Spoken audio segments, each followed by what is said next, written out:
सुबह का सुहावना समय है। सूरज धीरे धीरे उग रहा है। वहीं रमेश अपनी पुरानी लेकिन बेहद साफ सुथरी बर्गर की रेहड़ी को धकेलते हुए लाता है। उसका बेटा छोटू उसके साथ है, जिसके कंधे पर स्कूल का बस्ता टंगा है। रमेश अपनी रेहड़ी को रोज की जगह लगाकर हांफते हुए छोटू से कहता है, छोटू बेटा, आज थोड़ा जल्दी जल्दी हाथ चलाना पड़ेगा। आज तेरे नए स्कूल का पहला दिन है ना, कहीं देर ना हो जाए। मैं नहीं चाहता कि मेरी इस रेहड़ी के चक्कर में तेरी पढ़ाई पर कोई आँच आए। पापा, आप फिक्र मत करो, मैं आपकी मदद करके ही स्कूल जाऊंगा। वैसे भी आपके हाथों के बर्गर का जादू चखने के लिए लोग अभी से आने लगे हैं। और आप भूल गए क्या? आपने ही तो कहा था कि कोई भी काम छोटा या बड़ा नहीं होता, बस उसे करने की नीयत साफ होनी चाहिए। रमेश मुस्कुराता है और आलू की टिक्की को गरम तवे पर रखता है। शीश की तेज आवाज आती है और मसालों की खुशबू के साथ हल्का सा धुआं उठता है। 2-3 ग्राहक दुकान पर आकर खड़े हो जाते हैं। रमेश भाई, एक बर्गर जल्दी से बना दो, ऑफिस के लिए देर हो रही है। पर भाई, टिक्की थोड़ी करारी रखना और हरी चटनी थोड़ी ज्यादा डालना। बिल्कुल शर्मा जी, आपके लिए तो मक्खन मार के एकदम कड़क बर्गर बनेगा। छोटू बेटा, जरा नैपकिन देना और साहब के लिए ठंडे पानी का ग्लास भी निकाल। फिर रमेश बर्गर को साफ कागज में लपेटकर ग्राहक को देता है। ग्राहक बर्गर का एक बड़ा निवाला खाता है और उसके चेहरे पर गजब का सुकून आ जाता है। वाह रमेश, सालों से शहर का स्वाद बदल गया, बड़ी बड़ी दुकानें खुल गईं, पर तेरे इस 20 रुपए वाले बर्गर का स्वाद और तेरा ये अपनापन आज भी नहीं बदला। जीते रहो भाई, भगवान तुम्हारी बरकत करे। और सड़क के दूसरी तरफ वहां एक बड़ा आलीशान और कांच से चमकता हुआ 3 स्टार रेस्टोरेंट है, जिस पर बड़े अक्षरों में लिखा है चूनीलाल फास्ट फूड। चूनीलाल अपने रेस्टोरेंट के सामने से रमेश की दुकान पर लगी भारी भीड़ को गुस्से में घूर रहा है। उसके चमचमाते काउंटर पर महंगे बर्गर रखे हैं, जिन्हें कोई पूछ भी नहीं रहा। वेटर खाली बैठे मक्खियां मार रहे हैं। अरे, ये सड़क छाप 2 कौड़ी का बर्गर वाला मेरे लाखों के एसी रेस्टोरेंट का धंधा मंदा कर रहा है। मेरा 200 रुपए का बर्गर यहाँ काउंटर पर रखे रखे सड़ रहा है और उसकी उस खटारा रेहड़ी पर जैसे मुफ्त का माल बट रहा हो। पूरा हफ्ता बीत गया, गल्ले में 1000 रुपए भी नहीं आए। मुझे इस चूहे को यहाँ से खदेड़ना ही पड़ेगा। चूनीलाल गुस्से में तिलमिलाते और अकड़ते हुए सड़क पार करके रमेश की दुकान के पास आकर सीधे तवे के सामने पहुंच जाता है। ओए रमेश, ये क्या सड़क पे तमाशा लगा रखा है तुमने? चारों तरफ धुआं और गंदगी मचा रखी है। तुम्हारा ये घटिया और सस्ता बर्गर खाकर लोग बीमार पड़ जाएंगे। अपनी ये खटारा रेहड़ी यहाँ से हटाओ। मेरे आलीशान रेस्टोरेंट के सामने फुटपाथ पर कचरा मत फैलाओ। चूनीलाल अंकल, कचरा और बासी खाना हमारे यहाँ नहीं, आपके उस बंद रेस्टोरेंट के फ्रिज में सड़ रहा होगा। मेरे पापा सुबह 4 बजे उठकर मंडी से ताजी सब्जियां लाते हैं, एकदम साफ सुथरा और ताजा बर्गर बनाते हैं। पूरा शहर ये बात जानता है, तभी तो सब यहाँ आते हैं। चूनीलाल जी, गुस्सा थूकिए। मैं तो बस मेहनत करके अपने बच्चे के लिए 2 वक्त की सूखी रोटी कमा रहा हूँ। जो गरीब महंगे होटलों में नहीं जा सकते, उन्हें सस्ते में अच्छा खाना मिल जाता है। बस यही मेरी असली कमाई है। मेरा आपसे क्या मुकाबला? आप बड़े आदमी हैं, मैं एक छोटा सा रेहड़ी वाला।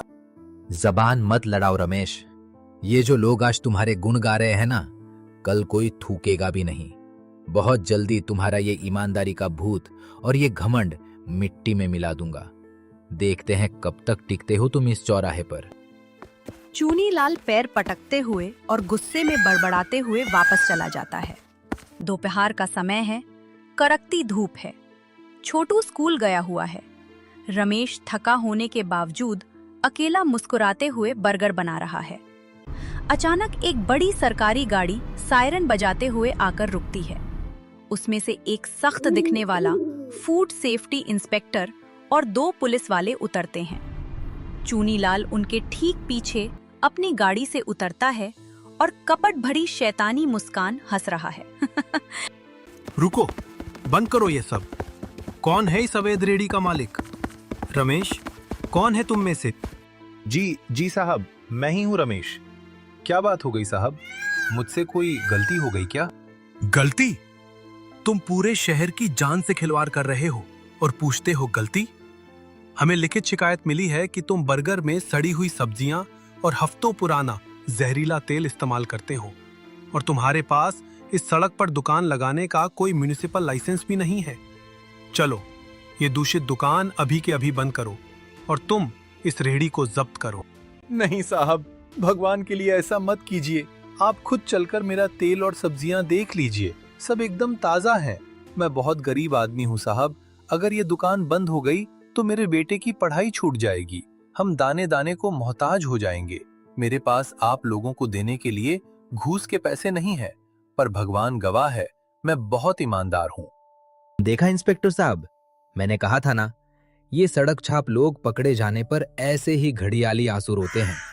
ये पूरे शहर की सेहत के दुश्मन हैं। उठवाइए इसका ये गंदा ठेला, देर मत कीजिए। नगर निगम के निर्दयी कर्मचारी रमेश का ठेला उठाकर बेरहमी से तोड़फोड़ देते हैं। रमेश का सारा सामान, लाल हरी चटनी के डिब्बे, ताजी सब्जियां, आलू की टिक्कियां और ब्रेड के पैकेट बिखर जाते हैं। रमेश वहीं पर घुटनों के बल बैठकर अपनी बिखरी हुई रोजी रोटी को देखकर जोर जोर से रोने लगता है। चूनी लाल अपनी चमचमाती गाड़ी में बैठकर और हंसते हुए निकल जाता है। शाम का वक्त है। रमेश अपने छोटे से घर में सिर पकड़कर बैठा है। घर का चूल्हा ठंडा पड़ा है। छोटू स्कूल से वापस आता है और अपने पिता की यह हालत देखकर कहता है, पापा, क्या हुआ? आप अंधेरे में क्यों बैठे हो? आप रो क्यों रहे हो? और बाहर हमारी दुकान की रेहड़ी नहीं दिख रही, वो कहाँ है पापा? छोटू बेटा, सब खत्म हो गया। उस चूनी लाल ने बड़े अफसरों को पैसे खिलाकर हमारी दुकान बंद करवा दी। पुलिस वाले हमारा इकलौता सहारा, वो ठेला छीन कर ले गए। अब ना कल से बर्गर बनेगा, ना पैसे आएंगे। और तेरे स्कूल की जो फीस जमा करनी थी, मैं हार गया बेटा। एक गरीब अमीर की ताकत के आगे हार गया। रमेश और जोर से रोने लगता है, लेकिन छोटू की आंखों में डर नहीं, बल्कि एक अजीब सा संकल्प है। नहीं पापा, आप ऐसे हार नहीं मान सकते। माँ की कसम आपको, चूनी लाल ने सिर्फ हमारा लकड़ी का एक ढांचा छीना है। आपके हाथों का हुनर, आपका स्वाद और आपकी मेहनत नहीं। लोग उस लोहे और लकड़ी के ठेले को देखकर नहीं आते थे, वो आपके साफ सुथरे और स्वादिष्ट बर्गर के दीवाने हैं। पर बेटा, बिना ठेले के मैं सड़क पर खड़ा कैसे होऊंगा? लोग जानेंगे कैसे कि मैं कहाँ हूँ? हमारे पास नया ठेला बनाने के पैसे भी तो नहीं है। पापा, आपने ही तो मुझे नए जमाने के साथ चलना सिखाया है। ये देखिए, डिजिटल इंडिया। आजकल दुकान सड़क पर होना जरूरी नहीं है, इंटरनेट पर होना जरूरी है। हम अपने इस छोटे से घर के आंगन को ही अपनी रसोई बनाएंगे। मैं आपके बर्गर बनाने का वीडियो रिकॉर्ड करूंगा और उसे सोशल मीडिया पर डालूंगा। शहर के लोग खुद ब खुद हमारे घर का रास्ता ढूंढते हुए आएंगे। रमेश अपने बेटे की समझदारी देखकर दंग रह जाता है। उसकी आंखों के आगे छाया अंधेरा दूर होने लगता है और उम्मीद की एक नई किरण चमकती है। अगली सुबह रमेश के चेहरे पर अब उदासी नहीं, बल्कि एक नया जज्बा है। वो अपने घर के छोटे से कच्चे आंगन में लकड़ी की मेज बिछाते हैं।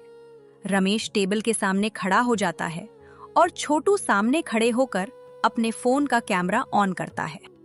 राम राम दोस्तों, ये जो स्क्रीन पर आप देख रहे हैं, ये मेरे पापा हैं, रमेश कुमार, हमारे शहर के सबसे ईमानदार और सच्चे बर्गर वाले।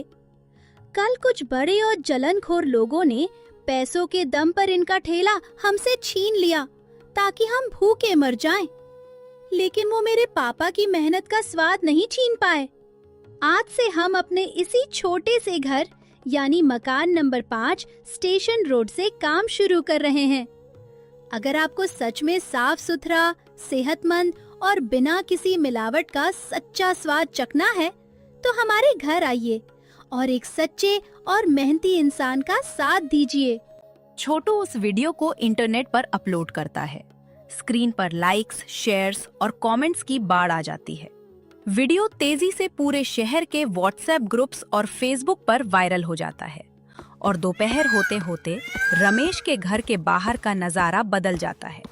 वहां 2-4 नहीं बल्कि 10-50 से ज्यादा लोगों की लंबी कतार लग चुकी है।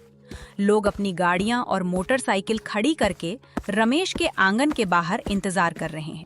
रमेश भाई, हमने सुबह सुबह सोशल मीडिया पर आपके बेटे का वीडियो देखा। हमारा खून खौल उठा ये देखकर कि आपके साथ कितनी नाइंसाफी हुई। हमें तो पहले से पता था कि आप कभी कुछ गलत नहीं कर सकते। चूनीलाल के उस बासी रेस्टोरेंट का बहिष्कार, हमारे लिए 10 बर्गर पैक कर दीजिए, मैं अपने पूरे परिवार के लिए ले जाऊंगा। आप सबका बहुत बहुत धन्यवाद। विपत्ति के समय आप सबने एक गरीब का घर उजड़ने से बचा लिया। मैं मरते दम तक आपकी सेवा में शुद्ध खाना ही बनाऊंगा। तभी वहां अचानक फूड डिपार्टमेंट की एक बड़ी विजिलेंस गाड़ी आकर रुकती है। भीड़ घबरा जाती है। गाड़ी से फूड डिपार्टमेंट के सबसे बड़े चीफ ऑफिसर उतरते हैं। उनके साथ वही पुराना इंस्पेक्टर भी है जो अब डर से कांप रहा है। मिस्टर रमेश, सोशल मीडिया पर आपका वीडियो हमारे हेड ऑफिस तक पहुंचा। हमने जांच की तो पता चला कि हमारे इस भ्रष्ट इंस्पेक्टर ने चूनीलाल से मोटी रिश्वत लेकर आपकी दुकान पर झूठी रेड डाली थी। इसे सस्पेंड कर दिया गया है। और ये देखिए, आपकी साफ सफाई और ईमानदारी को देखते हुए विभाग खुद आपको ये official food safety and hygiene licence सौंप रहा है। अब आपको कोई नहीं रोक सकता। कुछ हफ्ते बाद रमेश का वो छोटा सा घर अब एक बेहद सुंदर रेस्टोरेंट में बदल चुका है, जिस पर बड़े बड़े अक्षरों में बोर्ड लगा है, छोटू और पापा के स्पेशल डिजिटल बर्गर। और वही चूनीलाल के आलीशान चूनीलाल फास्ट फूड पर बिकाऊ है का बड़ा सा बोर्ड लगा हुआ है। चूनीलाल अपने खाली काउंटर पर अकेला बैठा सर पकड़कर रो रहा है और इधर छोटू काउंटर पर खड़ा होकर पैसे संभाल रहा है और रमेश बर्गर बना रहा है। दोनों एक दूसरे को देखते हैं और मुस्कुराने लगते हैं। देखा बेटा, बेईमानी की हवेली चाहे कितनी भी ऊंची क्यों ना हो, ईमानदारी और मेहनत की एक छोटी सी झोपड़ी के सामने वो एक दिन ढह ही जाती है। मेहनत की कमाई हमेशा सबसे मीठी होती है। मेहनत और सच्चाई का रास्ता लंबा जरूर हो सकता है, लेकिन उसकी जीत हमेशा पक्की होती है।